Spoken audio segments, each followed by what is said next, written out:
Hello and a very warm welcome to our special edition, the Question Hour show from the Parliament House complex, the show where we bring you important unstart questions asked by the members of the upper house during the historic 250th session of the Rajya Sabha and the response given by the government. I'm Kriti Mishra and joining me is my colleague Rajat Kain. Thank you for joining with us at Question Hour. So Rajat, let's commence the Question Hour show. And the first question that we've picked up in this edition of Question Hour is from 4 members. Member Devendra Paul Watts, Member Harnath Singh Yadav, Member Rajmani Patel, and also Member Vijay Pal Singh Tomar. And this question is to the Ministry of Ayurveda, Yoga, Naturopathy, Unani and Siddha. And these members have asked the government whether the National Medicinal Plants Board is implementing any special schemes to increase the availability of herbal plants in India. In its elaborate reply, the Ministry of Ayurveda, Yoga and Naturopathy said yes to increase the availability of medicinal herbal plants in the country. Presently, the National Medicinal Plant Board, that is NMPB, under Ministry of Ayush, is implementing following schemes throughout the country. Central Sector Scheme on Conservation, Development and Sustainable Management of Medicinal Plants. Centrally sponsored scheme of National Ayush Mission. Under the above said central schemes, the project-based support is provided to State Forest Department for conservation and resource augmentation of medicinal herbal plants in the wild and forested areas throughout the country. Under medicinal plants component of centrally sponsored scheme of Ayush Mission, large-scale cultivation of herbal medicinal plants is supported on farmers' land throughout the country, and in this regard, as per the scheme's guidelines, financial assistance as subsidy at the rate of 30%, 50% and 75% of the cost of cultivation is provided to the farmers. The financial assistance is provided through the identified implementing agency of the concerned state, generally it's State Horticulture and State Agriculture Departments, and based on the State Annual Action Plan submitted by the concerned state. Under National Ayush Mission scheme, presently 140 species of medicinal plants are prioritized for cultivation across the country, and to promote farming of these medicinal plants suitable to particular area as per the scheme guidelines, the fund is shared in the ratio of 60 to 40% on the central and state government, whereas in the ratio of 90 to 10% in northeastern region and hilly states, and financed by 100% by the central government in case of union territories. Well, the next question was asked by the member Sardar Balwinder Singh Bhundar from Ministry of Agriculture and Farmers Welfare. He asked whether the women engaged in agriculture sector in states of Punjab and Haryana are not being paid minimum wages. Well, the government has given a very comprehensive reply to this question, and the government goes on to say that agricultural labour is a scheduled employment under Minimum Wages Act 1948. Under the provisions of the Minimum Wages Act 1948, both central and state governments are appropriate governments to fix, review, revise the minimum wages of the workers employed in the scheduled employment under their respective jurisdictions. Accordingly, the minimum wages fixed by the appropriate government are equally payable both to male and female workers, and the Act does not discriminate on the basis of gender. As per the reports from the Office of Chief Labour Commissioner, central as well as state governments of Punjab and Haryana of central sphere and state spheres respectively, no complaints in respect of non-payment of minimum wages to women engaged in agriculture sector have been received in the state of Punjab or either Haryana.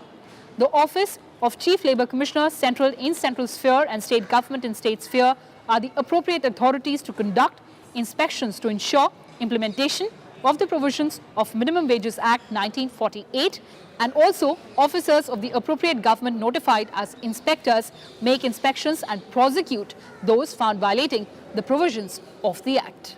And moving on to the next question that has been asked by member Anbumani Ramadas, and this one is to the Ministry of Coal.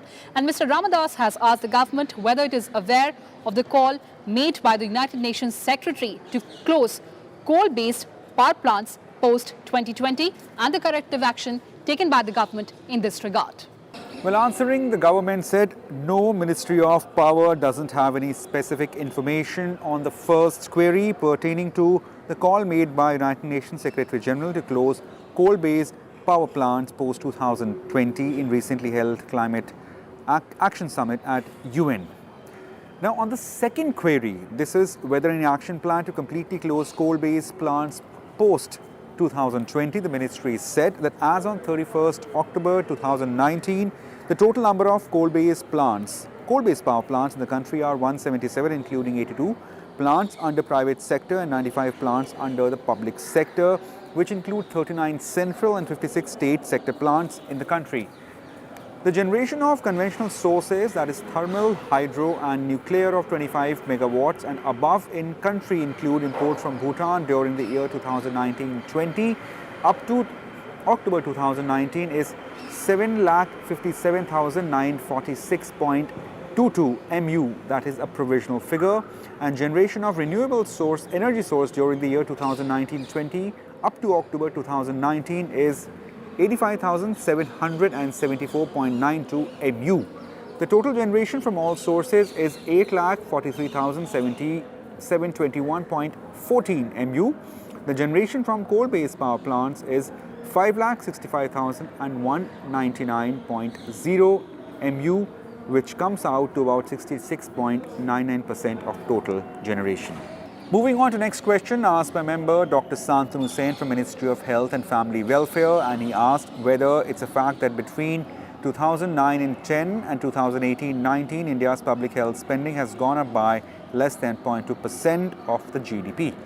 Well, the government has given a very specific reply to this question, and the government goes on to say that as per the National Health Accounts estimates, public expenditure on health in India during the latest 4 years, for which data is available, is as follows. Now, this includes yearly public expenditure on health as percentage of GDP. For the year 2013-14, it was 1.15%. For the year 2014-15, it was 1.13%.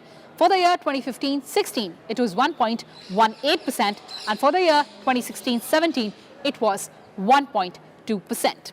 The government further says that National Health Policy 2017 envisages raising public health expenditure to 2.5% of GDP by the year 2025 in a time-bound manner.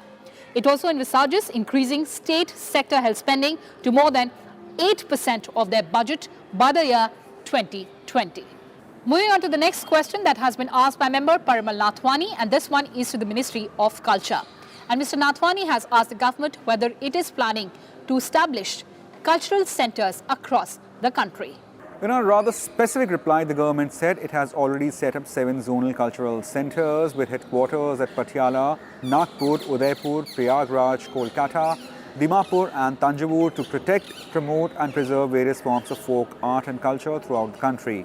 At present, no proposal setting up of separate culture centers in the state of Jharkhand and Gujarat is under consideration of the government, since Jharkhand and Gujarat are member states of Eastern Zonal Cultural Centre, Kolkata and Western Cultural Zone, Udaipur respectively. They cater to the needs of these two states. Moving on to last question of this edition of the show. The question was asked by the member R. Vaithalingam from the Ministry of Consumer Affairs, Food and Public Distribution. He asked whether it's a fact that it's expected that sugar mills could be exporting to about 30 to 35 lakh tons of sugar in 2018-19 as against the allocated minimum indicative export quota of 50 lakh ton. Unless the export quota is backed by the government with some force or penalty on mills which are not exporting against their quotas. In the response, the government says that with a view to evacuate surplus sugar from the country, mill-wise minimum indicative export quotas or MIEQ of 50 LMT of sugar for export in the year 2018-19 sugar season, which is from October 2018 to September 2019, was fixed, and sugar mills were advised to export sugar as per their MIEQ allocation. Against allocation of 50 LMT of sugar for export, about 37 LMT of sugar has been exported in the sugar year 2018-19. No compulsion was made on sugar mills by the government to export sugar from the country, and sugar mills were free to export sugar as per their commercial considerations.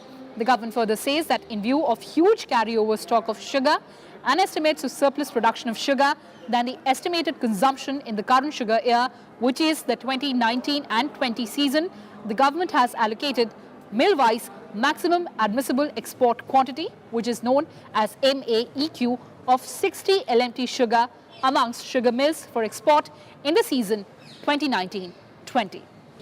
Well, Rajat, these were the important questions and answers in this edition of Question Hour. But on the other side, we'll have Prashn Kal in Hindi with our colleagues Arvind Singh and Kriti Singh. Please don't go anywhere.